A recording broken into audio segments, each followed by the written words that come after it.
जंग में यूक्रेन को भी बड़े नुकसान का दावा किया जा रहा है। 6 महीने में 1,25,000 यूक्रेनी सैनिक मारे गए हैं। रूसी रक्षा मंत्री हैं वो सर्गेई शोइगु, उनकी तरफ से ये दावा हुआ है।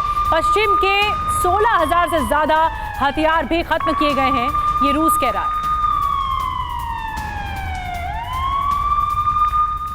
और इस बीच अगली बड़ी खबर आपके सामने। सर्दियों में जंग पर रूस की बड़ी तैयारी को लेकर है। पुतिन ने नई भर्ती का ऑर्डर दे दिया है। 1,70,000 जवानों की भर्ती होगी, इसका ऑर्डर बकायदा पुतिन ने दे दिया। यानी ये जंग अभी और लंबी खिंचने वाली है। और रूसी सेना में नई भर्ती होगी और अब आपको इसी के बारे में जानकारी दे रहे हैं। आंकड़े क्या कह रहे हैं। जनवरी 2023 में 2,39,758, ये देखिए नई भर्ती में, जिसमें जनवरी का आंकड़ा ये आया है। अब नए जवान जो आएंगे वो 1,69,372 आएंगे और भर्ती के बाद जो हो जाएगा कुल मिलाकर आंकड़ा वो 2,22 लाख के करीब हो जाएगा, जो कि जानकारी मिल रही है, जिसमें ये एक बहुत बड़ी ताकत के रूप में प्रतिमा सामने आएगा रूस के लिए। बिल्कुल, तो देखिए रूसी सेना में नई भर्ती को लेकर जो जानकारी सामने आई आपके साथ हमने साझा किया। मनीष का मैं रुख करना चाहूंगी। 22 लाख से कुछ ज्यादा मनीष अब नई भर्ती के बाद हो जाएंगे रूसी सैनिक। किस तरीके से देखा जाना चाहिए इनको सबको, क्या मोर्चे पर भेजा जाएगा? देखिए प्रतिमा, मुझे याद आता है कि मैंने एक बार एक बहुत सीनियर अमेरिकन अधिकारी को कहा था कि आप लोगों ने रूस को बहुत अंडर एस्टिमेट कर लिया है। पिछले हफ्ते नाटो के सेक्रेटरी जनरल ने भी यही बात कही कि हाँ, हमसे गलती हुई, हमने अंडर एस्टिमेट कर लिया था। सच बात यह है कि पुतिन लंबे समय से एक बड़े युद्ध की तैयारी कर रहे हैं, एक ऐसा युद्ध जहां पर वो अमेरिका और नाटो देशों से सीधा सीधा मुकाबला कर सके, और उसके लिए उन्होंने 22 लाख के करीब अपनी रिजर्व फोर्स बना के रखने की तैयारी की है।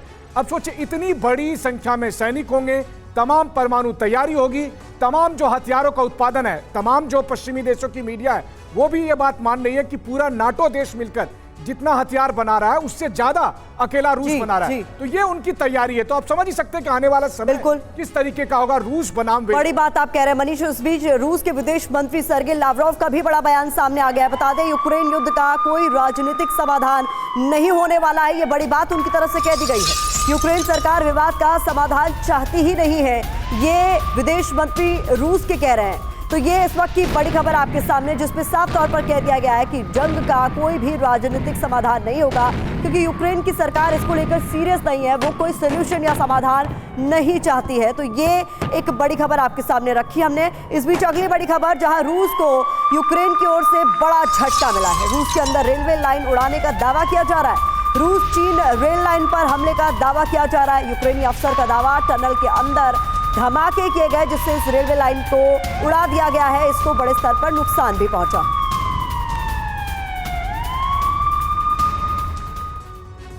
और रूस में रेलवे लाइन उड़ाने का दावा, रेलवे लाइन को टारगेट कर धमाके किए गए। टनल के अंदर रेलवे लाइन पर कई धमाके अब तक हो चुके हैं। रूस के बुर्यातिया प्रांत में यह हमला किया गया। 2 रेलवे रूट पर हमले का दावा किया जा रहा है।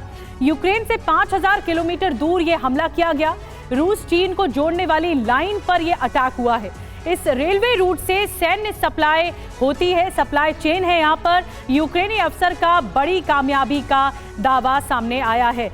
ब्रिगेडियर शरदेंदु सर, आप क्या समझते हैं, ये जो स्ट्रैटेजिकली बताया जा रहा है कि जिस जगह पर अटैक किया गया वो क्या अटैक था, अफसर अपनी कामयाबी के कसीदे पढ़ रहे हैं, तो आपको लगता है कि ये जिस तरह का वॉर इस वक्त जा रहा है रूस यूक्रेन में, वो किस ओर जा रहा है?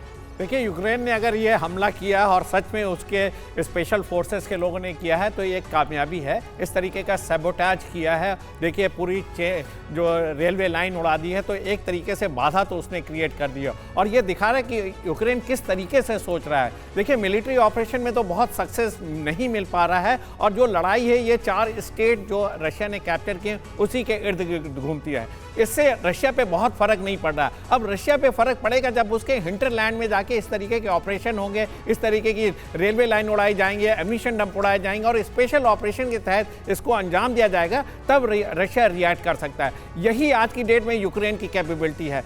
यूक्रेन आज की डेट में देखिए बहुत फ्रंट पे बैक फुट पे आ रखा है, क्योंकि उसके पास लड़ने के साजो सामान खत्म हो रखे हैं। नाटो कंट्रीज की सप्लाई बड़ी लिमिटेड हो रखी है। अभी रिसेंटली पिछले 15 दिनों में कुछ उनको साजो सामान मिले हैं, लेकिन वो एडिक्वेट नहीं है। लेकिन उनके पक्ष में बात आती है विंटर सेट इन हो रखा जी। है, ऑपरेशन का जो मोमेंटम है वो स्लो होता हुआ दिखेगा। और हमने देखा है कि अमेरिका की प्रायोरिटी में भी किस तरीके से बदलाव आ गया है, अब उसका सारा फोकस नजर आ रहा है गाजा में।